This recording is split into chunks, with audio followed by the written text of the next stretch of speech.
You're listening to the Mezzo Guild podcast. بس أنا لازم أحسه الأول عشان أقوله.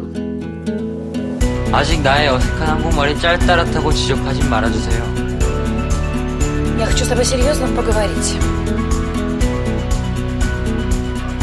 Really good news, Farragut. No, I can quit this Moldina, so here, sure. Language learning made simple. How do you learn a language that has really hard grammar easily? How do you take a language that has a reputation for very, very difficult grammar and learn it without all the pain, without all the difficulty? A language like Russian. I'm going to use Russian as an example for this episode. Now, of course, the difficulty is relative. It's totally relative. For example, if you were a Polish speaker, a native Polish speaker, you might find Russian quite easy compared to somebody who is a native English speaker. You might, a native English speaker might find French quite easy compared to somebody from China. It is relative. The word difficult is relative. But regardless of that, if you find a language that has difficult grammar for you, what is the easiest way to do that? How do you learn that language easily? I'm going to give you some advice. Jump in and start to speak without getting bogged down in grammar study, first of all. Now, when I first arrived in Russia, just a couple of years ago, now I lived there for 6 months, all right, and when I left Russia, I was fairly good at speaking Russian. I became quite fluent in a short period of time. Part of that was that I had to become fluent in Russian, but in a short period of time, I picked it up, and I did it with virtually no study. I didn't really have time to study while I was there, but I picked it up. When I first arrived in Russia, I couldn't really communicate in Russian at all. I knew a couple of words. Now, I was confronted by the need to speak Russian every single day that I was there. Even though I could barely communicate when I first arrived, I was forced to learn as quickly as possible, as pretty much nobody around me spoke any English. I started to make some very special friendships entirely through Russian, which was also a really great motivator to continue. The thing about Russian is it's one of those languages that has a very bad reputation for being painfully tough with grammar. It has a reputation for difficult grammar. If you ask any experienced learner of Russian why people think it's hard, you will hear things like verbs of motion, aspects, cases. These things would definitely be very challenging to memorize if you were taking a traditional study grammar first approach. Okay, now this is key.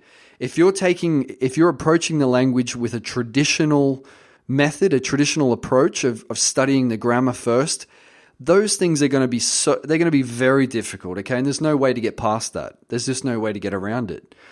But I do not recommend it. In my experience and in my research, I have totally experienced and totally proven to myself time and time again that it is a mistake. It's a mistake to start out like this. Now, I wrote a very popular and controversial post, one of my most viral posts on my blog, that was titled, "You Don't Need to Study Grammar to Learn to Speak a Foreign Language." And I got a lot of interesting responses to that. But, in my opinion, it really is the worst way to tackle any living language, is to start studying grammar first. It's unnatural, it's robotic, and it is a total motivation killer for most people. It kills motivation because most people don't enjoy grammar. Most people do not enjoy it. So it kills motivation. The problem with most language instruction is this idea that in order to become a fluent speaker of a language, you have to memorize all of the rules and all of the exceptions of the grammar first. So what we're doing is we're learning languages backwards. Speaking and using the language actually takes a back seat until we feel ready, quote unquote, which for a lot of people just never ends up happening. So it's no surprise that many of us have studied grammar for years and we still can't speak a language properly at all. In fact, learning a language by studying grammar first is like learning how to ride a bike by analyzing the mechanics of the cogs and the pedals and the chain, instead of just getting on the bike and falling off dozens of times until you can actually ride it. You can't learn how to do something that's physical by learning all of the theory behind it first. You can, but it's not the best way to do it. eventually you're going to have to fall off the bike anyway. So you might as well just start early and fail often, because it's the only way you're going to improve as a speaker. And being a social risk taker is key. Taking social risks, that means getting out there and speaking and actually not being afraid to make mistakes.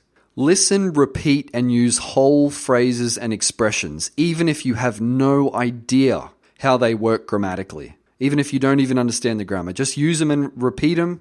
Listen, repeat, and use. Okay, that's really it. Use them hundreds or even thousands of times until they become natural to you. So as a simple example, if you let's take a really basic sentence in Russian. Ты читала эту книгу? Did you read this book? Did you read this book? Now, in this little sentence, this tiny sentence, there are loads of different grammatical points that you could spend weeks or even months trying to learn through traditional study and memorization. For that little sentence, did you read this book? You would have to study personal pronouns, verb tenses, gender, demonstratives, number, and cases, as well as the vocabulary. Now, it's a very small, but it's a heavily loaded sentence. And for most people, the grammar study would be an instant motivation killer. But let's suppose that you just acquire and practice the whole sentence as it is. Use it over and over and over again until it becomes a habit and sticks. Now, the key word here is habit. Habit. Make that sentence a habit that rolls off your tongue automatically. Whenever you're in a situation that requires you to ask that, it just becomes an instant habit. You just say it. Now, you might think that by doing so, you've only learned one sentence and a few words, but you would be wrong to think that. By turning that one sentence into an acquired habit, you've learned an infinite number of sentences, an infinite number of variations of the same structure. And as your vocabulary grows, you start to naturally and automatically produce new sentences using that same structure without ever thinking about it. Now, I'd really encourage you to go back and read my blog, mezzogill.com, where I really go into detail and explain this for you. It's very crucial to have good natural dialogue material when you're learning. Now, I use resources such as the Asimil book series, which I find very useful, the Glossica product, Glossica Spaced Repetition Training. Both of those I've found excellent. I can only vouch for the Russian versions of those because that's what I've been using recently. But I can say with all honesty and truthfulness, I'm very impressed with what I've seen in those resources, and they really are great for what I'm suggesting here. Just make sure that the sentences that you use are spoken at natural speed and don't use archaic, outdated expressions or overt politeness, like unnatural politeness, the likes of which you see in products like Rosetta Stone, for example, because you don't hear it in the real world. Listen to dialogues in the same way you listen to your favorite song on repeat. So you just take the audio, the dialogue that comes with your product, whether it's a book or whatever, whether it's Glossica, and just go over it constantly. Listen to it repeatedly, speak it, and find every opportunity to use it. Even if you only know one conjugated form of a verb or one noun form, use it as often as possible, even if you know you're using it incorrectly. And I know that some people will crucify me for saying this, but intentionally use wrong forms of nouns and verbs. Intentionally be wrong. Deliberately making mistakes is better than not speaking at all. So usually when we don't know how to say something correctly, a lot of the time our first instinct is to shy away from using it altogether until we've studied it enough, until we feel ready. My advice is to not be afraid to use the wrong forms of words or to say things incorrectly from the get-go. If a learner of English, if somebody who's learning English came up to me and said, I to go the shop at tomorrow, it would actually still make sense to me. I would still understand what they're trying to say. Even though it's totally grammatically wrong, I understand it, and then I can correct that person. So I do the same thing with languages like Russian or Arabic or any language that I've learned, Korean. There are a lot of Russian verbs, for example, that I only know one form of. So sometimes I'll say sentences like, I to eat now, or I to call you tomorrow. Now, using an infinitive form, for example. Now, I know it's grammatically incorrect, but speaking like this is better than just shying away and not speaking at all. And it also means that I'm constantly learning from the corrections of native speaker friends instead of trying to study my ass off to get ready. Now, you'll be amazed at how quickly you improve by not being afraid to make mistakes openly like this. The feedback that I get from native speakers when I do this actually helps me far more than trying to memorize lists and tables in a book. Far more. You're also giving yourself a chance to get used to producing the language early on. If you wait until you're ready to speak, which could take a very long time, if not forever, you're actually missing out on all that time to get used to producing the sounds of the language. You're wasting time, basically. So, in summary, there's really no difference between a language with easy grammar and a language with hard grammar. There's no difference.